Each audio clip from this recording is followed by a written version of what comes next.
Assalamualaikum, pernah nggak kamu duduk sendirian dan tiba-tiba muncul pertanyaan, aku ini siapa, dari mana aku datang, dan akan kemana setelah semua ini? Pertanyaan itu bukan sekadar filosofi. Itu adalah panggilan dari ruh kita yang sedang merindukan asalnya. Dalam kitab Sirrul Asrar, Syekh Abdul Qadir Al-Jailani membuka pembahasan dengan sesuatu yang sangat dalam, bahwa sebelum ada langit, bumi, bahkan malaikat, yang pertama kali Allah ciptakan adalah Nur Muhammad. Syekh Abdul Qadir menyampaikan, ketahuilah wahai anakku, semoga Allah memberimu petunjuk bahwa asal segala makhluk adalah Nur Muhammad. Sebelum ada waktu dan ruang, Allah menciptakan satu cahaya, cahaya suci, nur yang menjadi sumber dari segalanya. Cahaya ini bukan Muhammad sebagai manusia, tapi sebagai hakikat ruhaniyah, intisari dari segala kehidupan. Dari Nur Muhammad, Allah menciptakan ruh-ruh para nabi, malaikat, langit, bumi, dan seluruh makhluk. Ini bukan mitos, ini bukan dongeng. Ini realitas yang hanya bisa ditangkap oleh jiwa yang mau bertafakur. Kalau fisika bilang, semua berasal dari satu titik singularitas sebelum Big Bang. Maka tasawuf berkata, semua berasal dari Nur Muhammad, satu titik cahaya, yang dari situ semua muncul. Setelah cahaya itu tercipta, muncullah ruh-ruh. Dan salah satunya adalah ruh kita. Ruh manusia berasal dari alam tinggi, alam ruhani yang disebut malakut. Tapi jasad kita dari tanah, dari lumpur yang hina. Disinilah letak keajaiban manusia. Kita adalah pertemuan antara langit dan bumi. Dalam Sirrul Asrar disebutkan Allah meniupkan ruhnya ke dalam jasad. Maka apabila aku telah menyempurnakan kejadiannya dan meniupkan ke dalamnya ruhku. Sains bilang tubuh kita terdiri dari unsur-unsur tanah, karbon, kalsium, besi, air.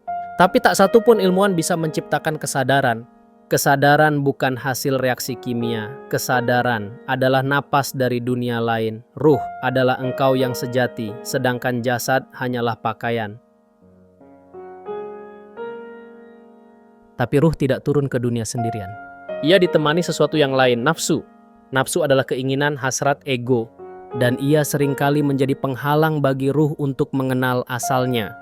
Dalam Sirrul Asrar, Syekh Abdul Qadir menjelaskan bahwa nafsu itu seperti kuda liar. Kalau tidak dikendalikan, ia akan membahayakan penunggangnya.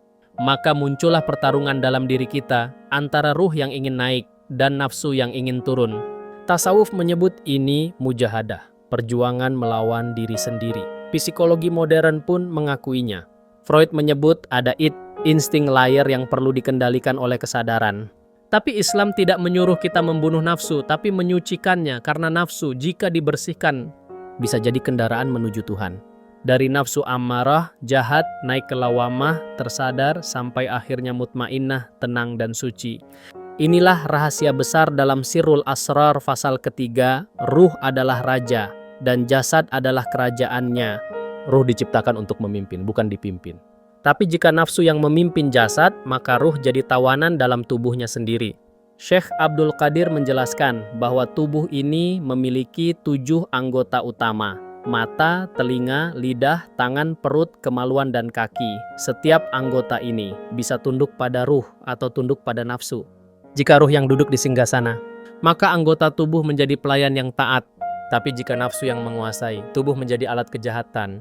Inilah pentingnya tazkiyah, pensucian jiwa, agar singgasana itu kembali pada pemiliknya, ruh yang berasal dari Allah. Lihatlah, bahkan otak dan sistem saraf pusat manusia seperti istana, dengan ruh sebagai penggeraknya. Ia tak tampak, tapi ia nyata.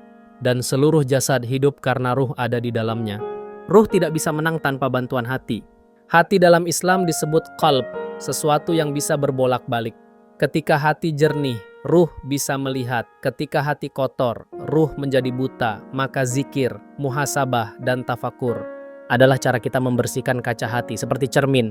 Jika bersih, ia memantulkan cahaya. Jika kotor, ia gelap. Ruh yang telah kembali ke singgasananya akan menuntun seluruh tubuh untuk sujud, bukan hanya secara fisik, tapi secara makna.